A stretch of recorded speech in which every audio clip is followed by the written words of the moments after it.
Bismillahirrahmanirrahim. Assalamualaikum warahmatullahi wabarakatuh. Alhamdulillahirrabbilalamin. Wabihi nasta'inu ala umuri dunya wadin. Wassallallahu ala sayyidina Muhammadin wa ala alihi wa sahbihi ajma'in, amma ba'du. Anak-anakku, siswa-siswi SMK Alur Warga Kusuma tahun ajaran 2021 dan 2022, marilah kita panjatkan puji dan syukur kehadirat Allah Subhanahu wa taala atas segala rahmat dan hidayahnya. Kita diberi kekuatan, kita diberi kesehatan, sehingga alhamdulillah kita bisa memasuki tahun ajaran 2021-2022. Sebelumnya perkenalkan, nama Bapak Yudi Setiadi. Bapak di sini akan menyampaikan tentang pembinaan mental agama. Nah, pembinaan mental agama. Di sini pembinaan tentang mental agama, karena ini kegiatannya materi MPLS, perlu Bapak sampaikan dulu bahwa MPLS itu kan masa pengenalan lingkungan sekolah. Nah, ada masa pengenalan lingkungan sekolah, jadi ada beberapa kegiatan tentang pembinaan mental keagamaan yang dilaksanakan atau dilakukan di SMK Alur Warga Kusuma. Nah, kita masuk dulu ke ke mentalnya. Apa sih itu mental? Kadang kita sering mengetahui, sering familiar, sudah sangat familiar tentang kata mental, tapi tidak mengetahui apa itu mental yang sebenarnya. Nah, menurut Kamus Besar Bahasa Indonesia atau disingkat KBBI, mental itu adalah sesuatu yang berhubungan dengan batin atau watak manusia,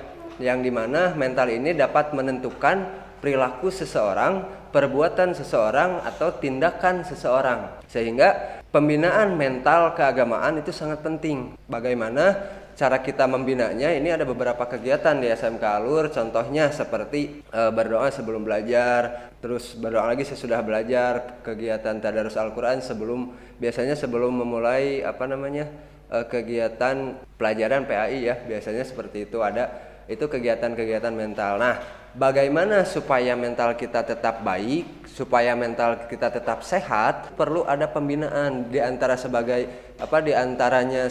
antaranya pembinaan mental terhadap agama itu mengisi tata krama kita dengan baik, atau pembinaan pendidikan tata krama kita itu harus baik, sebagaimana yang mungkin sudah dijelaskan oleh pendidikan karakter tadi ya. Nah, sekarang kita masuk ke dalam materi tentang tata krama, karena tata krama yang baik akan membangun mental yang baik ya. Tata krama yang baik akan membangun mental yang baik. Nah, sebelum ke tata krama dulu, pendidikan dimanapun dan kapanpun masih dipercaya sebagai media ampuh untuk membentuk kepribadian anak ke arah kedewasaan. Pendidikan agama adalah unsur terpenting dalam pendidikan moral dan pembinaan mental. Makanya mental di sini sangat penting ya, sehingga orang yang tidak mempunyai mental atau orang yang tidak mempunyai katakanlah akal, itu kita sering sebut dengan orang gila ya. Orang yang tidak mempunyai mental, tidak punya emosi, itu biasanya kita sebut dengan orang gila. Nah, kita lanjutkan. Sekarang mulai muncul kekritisan dalam merangkum pemikiran keagamaan. Kekritisan yang dimaksud berupa kejenuhan terhadap terhadap sesuatu yang bisa kita sebut kegiatan sehari-hari, apalagi di masa pandemi seperti ini. Kadang kita sudah sangat bosan dengan kegiatan yang kita lakukan. Nah, ini juga bisa berdampak kerusakan mental kepada anak-anak. Contohnya, sebenarnya kalau boleh Bapak jujur, pembelajaran daring ini agak kurang setuju ya. Kenapa agak kurang setuju? Karena lebih banyak dampak negatifnya ketimbang dampak positifnya. Contoh, anak-anak sekarang lebih fokus main handphone ketimbang memperhatikan orang yang di sekitarnya. Dimulai dari SD, SMP, apalagi SMA, apalagi tingkat perguruan tinggi. Nah, ini adalah salah satu dampak negatif ya, dampak negatif. Nah, bagaimana supaya mental kita tidak seperti itu, supaya kita tidak jenuh? Biasanya yang dilakukan anak-anak itu justru cenderung melanjutkan ke handphone, ke gadget, tetapi bukan ke pelajaran, melainkan kepada game atau permainan ya. Nah, maka dari itu kita mulai sedikit dari kegiatan-kegiatan pembinaan mental keagamaan. Kita sedikit bahas tentang tata krama ya. Tata krama terdiri dari dua kata. Yang pertama tata, yang kedua krama. Tata berarti adat, aturan, norma atau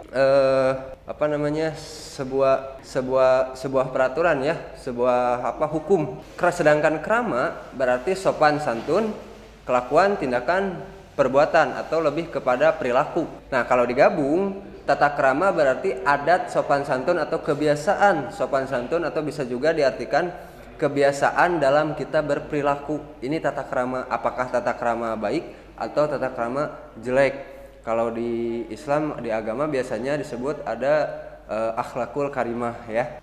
Nah, dalam pergaulan sehari-hari sering kita jumpai manusia dengan tipe-tipe yang berbeda atau dengan tata krama yang berbeda. Ada yang seperti kedongdong, ada juga yang seperti duren atau biasanya Bapak simpulkan seperti rambutan ya, seperti rambutan. Bagaimana manusia yang bertipe seperti kedongdong? Itu cenderung bagus di luar tetapi dalamnya berduri ya, bukan berduri tapi berambat. Artinya bagus di luar, jelek di dalam ya.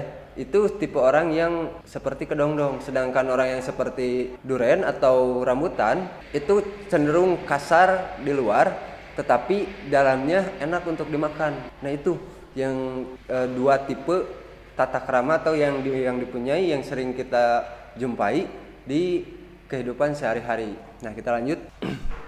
Nah, makna tata krama yang sesungguhnya bukanlah seperti bukan seperti kedongdong tadi ya, bukan seperti kedongdong tadi yang licin tetapi dalamnya berambat atau berduri. Demikian pula bukan demikian pula bukan seperti yang seperti kedongdong itu sirsak boleh. Terus jadi intinya dari seperti kedongdong tadi bagus ya, bukan yang bagus di luar tetapi di dalamnya jelek. Nah, bukan yang seperti itu. Oke, kita lanjut.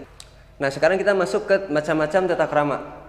Kita masuk ke macam-macam tata krama. Setelah tadi tata krama kita artikan kebiasaan dalam berperilaku atau kebiasaan sopan santun atau kebiasaan dalam perbuatan. Di sini dibagi-bagi tata krama itu. Yang pertama ada tata krama dalam pergaulan. Perlakuan orang lain sebagaimana Anda ingin diperlakukan, atau perlakukan orang lain sebagaimana Anda ingin diperlakukan. Karena setiap apa yang kita perbuat itu akan kembali lagi kepada diri kita masing-masing ya. Setiap orang mempunyai perbedaan pasti. Tidak ada orang yang 100% sama sekalipun itu kembar. Ya, pasti ada perbedaan, baik itu dari segi fisiknya, apalagi dari segi psikis atau perilakunya.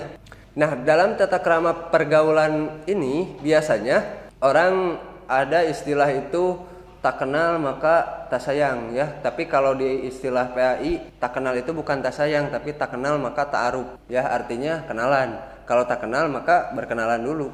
Jangan sampai kita menyayangi teman tetapi kita tidak saling kenal. Nah, jangan sampai seperti itu. Jadi yang pertama adalah tata krama pergaulan. Yang kedua adalah tata krama perkenalan. Setelah tadi pergaulan, kita tak kenal maka tak sayang. Kalau menurut Bapak tak kenal maka ta'aruf. Kalau tak kenal maka ya berkenalan. Nah, di dalam perkenalan ini ada tata kramanya juga. Yang pertama pasti menyebutkan nama masing-masing. Jangan sampai orang lain saja yang menyebutkan nama kita atau kita saja yang menyebutkan nama sedangkan orang lainnya tidak. Jangan sampai seperti itu. Berjabat tangan ini biasanya kalau untuk sesama jenis tidak masalah, tapi kalau untuk lawan jenis ada adabnya menurut agamanya masing-masing ya, terutama untuk agama Islam itu tidak boleh. Yang ketiga, tata krama bertamu. Nah, tata krama bertamu, adabnya itu atau tata kramanya itu biasanya harus didahului dengan janji dengan yang punya rumahnya. Ketika kita hendak bertamu kepada teman kita, hendaklah kita berjanji terlebih dahulu kepada tuan rumah atau kepada teman yang akan kita datangi. Nah, biasanya karena dalam situasi pandemi seperti ini, bertamu sekarang itu biasanya via daring atau via WhatsApp ya. Nah, biasanya tata krama bertamu atau menghubungi, contohlah yang sering terjadi itu adalah menghubungi guru pada waktu tengah malam. Nah, itu yang paling sering ya. Bapak sendiri sebagai sudah mengajar di masa pandemi kurang lebih 2 tahun, itu paling banyak. Kenapa seperti itu? Ini karena dampak yang dampak negatif dari pembelajaran daring tadi. Anak-anak sekarang itu lebih fokus ke handphone, tidak ke orang-orang di sekitar.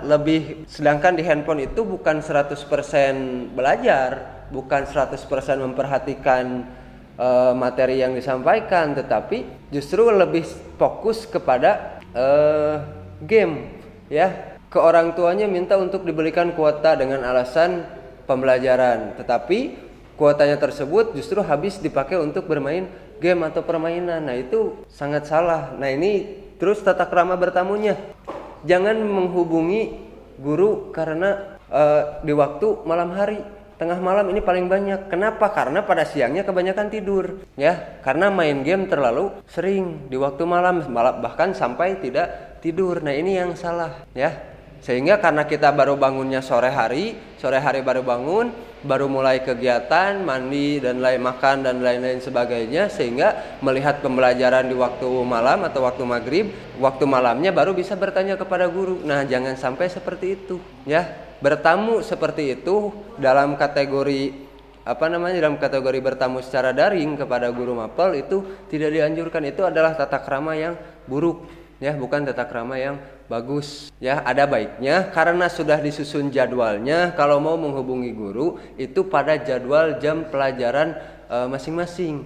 Misal jadwal jam pelajaran PAI hari Senin jam 8 sampai jam 9. Nah, pada waktu hari Senin jam 8 jam 9 gunakan waktu itu untuk bertanya, untuk berkomunikasi, untuk menghubungi guru yang bersangkutan. Jangan sampai pembelajarannya hari Senin pagi, sedangkan kita bertanya di hari yang lain terus malam hari. Nah, itu sudah salah. Itu sudah tata krama bertamu yang jelek, ya.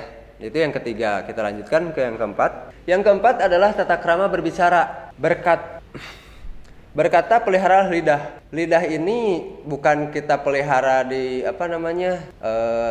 seperti tanaman, ya, dikasih makan, kasih minum, disiram dan lain-lain, bukan. Artinya lisan ini adalah, kalau kata istilah agama itu, lidahmu adalah pedangmu. Jadi lidah ini lebih tajam daripada pedang, ya, lebih tajam daripada pedang, karena lebih banyak yang dapat dipotong ketimbang dengan pisau, ketimbang dengan pedang. Lidah ini lebih banyak yang dapat dipotong, bisa memotong rezeki orang, bisa memotong perasaan orang, bisa memotong hubungan pertemanan orang lain dan lain-lain, banyak sekali. Itu karena apa? Karena lidah, ya, karena lidah. Sedangkan banyak dan segala sesuatu dosa, maksiat itu dimulai daripada lidah, ya. Dimulai kita dari berbicara kasar, terus disambung dan dibantu oleh yang lain untuk berbuat, itu tetap dimulainya dari perkataan atau dari berbicara. Makanya berbicara kepada siapapun, baik itu kepada yang di bawah ataupun teman sebaya, ataupun apalagi ke orang yang di atas kita, itu haruslah berbicara dengan sopan, ya, dengan sopan santun. Itu yang keempat. Yang kelima adalah tata krama penampilan. Bagaimana cara kita berpenampilan? Jangan sampai seperti yang Bapak jelaskan tadi di awal, yang seperti kedongdong, ya, di luarnya bagus tapi dalamnya berambat atau berduri. Nah, tata krama dalam berpenampilan di sini kita bagi, karena kita ada di MPLS, masa pengenalan lingkungan sekolah. Adapun nanti kita kalau misalkan tidak daring lagi, amin, mudah-mudahan sekolah seperti biasa, tetap muka. Di sini ada cara menggunakan pakaian atau seragam sekolah, ya. Aturan-aturannya seperti yang sudah kita ketahui, ini cuma jarang dipakai. Nah, ini yang salah, kita ketahui tapi jarang dipakai. Salah satunya adalah mengeluarkan baju seragam dari dalam celana, artinya tidak dimasukkan ke dalam celana. Nah, ini sudah salah. Terus tidak sesuai ketentuan sekolah. Misal kalau laki-laki celananya, kalau musim sekarang itu zamannya pakai pakai pensil, ya, celana panjang itu ke bawahnya semakin sempit. Nah, itu juga tidak boleh. Ada juga yang memakai resleting supaya tidak kelihatan. Ada juga yang seperti itu. Terus memakai sabuk, terus memakai atribut sekolah. Itu cara menggunakan atau tata krama dalam berpenampilan memakai seragam sekolah. Ini atribut sekolah harus jelas, ya. Dimana karena itu menunjukkan identitas sekolah kalian. Terus kalau misalkan ada lagi problem dalam berpenampilan di sekolah itu biasanya ketika ganti jam dari jam materi ke jam praktek, contoh seperti dari matematika ke kegiatan olahraga. Biasanya banyak siswa yang cenderung entah itu beneran lupa, entah itu disengaja malas bawa baju olahraga atau seperti apa, lupa nggak tahu. Tapi faktanya banyak sekali yang pada waktu jam olahraga itu tidak memakai seragam olahraga, karena kita tidak pantas memakai seragam sekolah putih abu dipakai untuk olahraga, itu tidak pantas. Karena sekolah pasti menyediakan seragam olahraga, gunakan lebar. Sayang ya kalau misalkan kita beli tapi tidak dipakai. Ya, dipakainya juga harus sesuai dengan tempatnya. Jangan sampai karena sayang dari seminggu itu kita pakai baju olahraga cuma sekali. Karena kata Bapak tadi sayang, udah dipakai setiap hari. Nah, jangan juga seperti itu. Gunakanlah pakailah pakaian sesuai dengan tempatnya. Ada juga hari Kamis biasanya pakai batik. Hari Sabtu biasanya pakai pramuka atau kejuruan. Nah, ini disesuaikan dengan aturan-aturan yang berlaku di sekolah ya. Dan seterusnya yang kedua dari tata krama penampilan ini adalah cara berjalan bersama. Laki-laki harus melindungi wanita. Kalau ada 2 wanita dan 1 pria, ini harus laki-lakinya itu melindungi dua wanita yang tadi ya. Kalau ada 2 pria, posisinya berarti laki-laki di tengah, wanita di samping. Kalau terbalik, laki-laki yang berdua, wanita yang pertama, berarti dibalik juga posisinya. Ini cara berjalan bersama. Artinya ketika ada suatu pekerjaan yang dilakukan oleh wanita yang bukan pekerjaannya, yang harusnya dibantu, yang harusnya dikerjakan oleh laki-laki, kita harus tata kramanya, kita harus menolong wanita tersebut. Jangan sampai kita membiarkannya saja. Contoh seperti halnya di kelas ya, dalam waktu piket membersihkan kelas. Ada yang bagian-bagian yang harus dikerjakan oleh laki-laki, ada bagian-bagian yang harus dikerjakan oleh para perempuan. Contoh mengangkat kursi ke meja itu kan berat ya. Berat dalam arti berat secara fisik, benar-benar berat. Jadi mengangkat kursinya oleh laki-laki, nanti bagian nyapu itu untuk wanita. Nah, ini yang dimaksud dengan cara berjalan bersama ya. Oke, kita lanjutkan. Terus ada juga tata cara makan. Ini masih di penampilan ya. Cicipilah makanan dan minuman dengan tidak bersuara. Jika batuk pada waktu makan, tutupi mulut. Berdoa sebelum makan, berdoa sebelum dan sesudah makan ya. Yang pertama, cicipilah makanan dan minuman dengan tidak bersuara. Kalau kata orang Sunda itu ulah cuplak caplek lamun keur dahar teh. Nah, seperti itu. Itu tidak adab atau tata krama makan seperti itu tidak baik ya, tidak baik.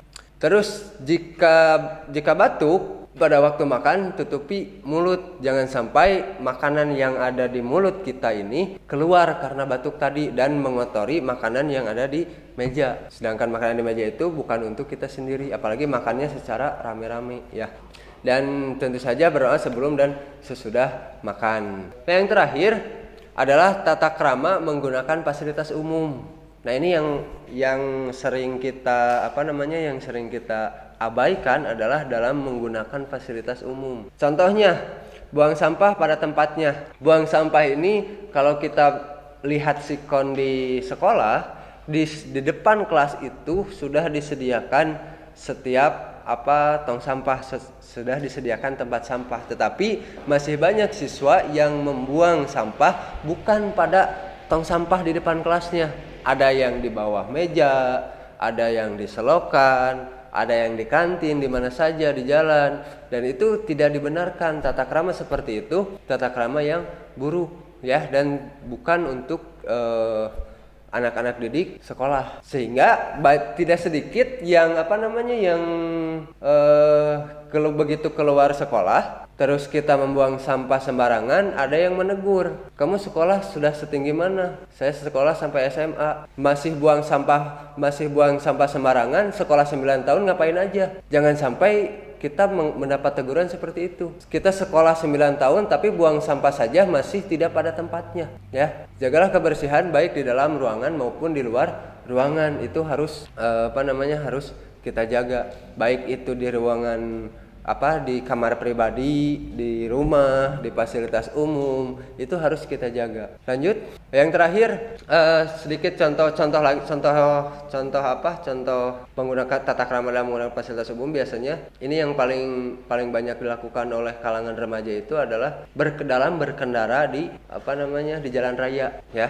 Kita sering abai, sering tidak mematuhi aturan terhadap penggunaan jalan raya. Contoh, memakai knalpot bising, ya, berjalan ugal-ugalan dalam mengendarai kendaraan. Nah, itu paling sering terjadi. Kalau mungkin satu atau dua kali dalam keadaan atau situasi kondisi kita sedang terburu-buru karena benar-benar mepet waktu, itu mungkin masih ada toleransi. Tetapi kalau misalkan keseringan, udah knalpot bising, jalan ugal-ugalan, itu yang ada yang lihat bukan mendoakan kita supaya selamat, tetapi justru mendoakan kita supaya cepat celaka, yang seperti itu. Nah, tata krama seperti itu dalam memanfaatkan fasilitas umum, karena itu kan jalan bukan punya kita sendiri, ya kan? Sedangkan suara tersebut bukan hanya terdengar di jalan raya saja, bahkan sampai puluhan meter ke dalam kampung pun terdengar. Nah, ini contohnya, ya. Kalau terdengar itu kan tidak baik, ya. Itu tidak baik, padahal situasi atau tempat Bapak sekarang merekam ini dalam keadaan jauh dari jalan raya, tapi suara motor dari jalan raya itu masih kedengaran ke sini. Nah, itu salah satu contoh dalam menggunakan fasilitas umum, ya. Nah, mungkin itu saja yang bisa Bapak sampaikan. Jangan lupa tetap jaga kesehatan, tetap patuhi protokol kesehatan. Jangan lupa berdoa, karena kita lagi MPLS, kita berdoa supaya pandemi ini cepat berakhir, supaya kita bisa bertatap muka dan bersekolah seperti biasanya. Wabillahi taufiq wal hidayah. Wassalamualaikum warahmatullahi wabarakatuh.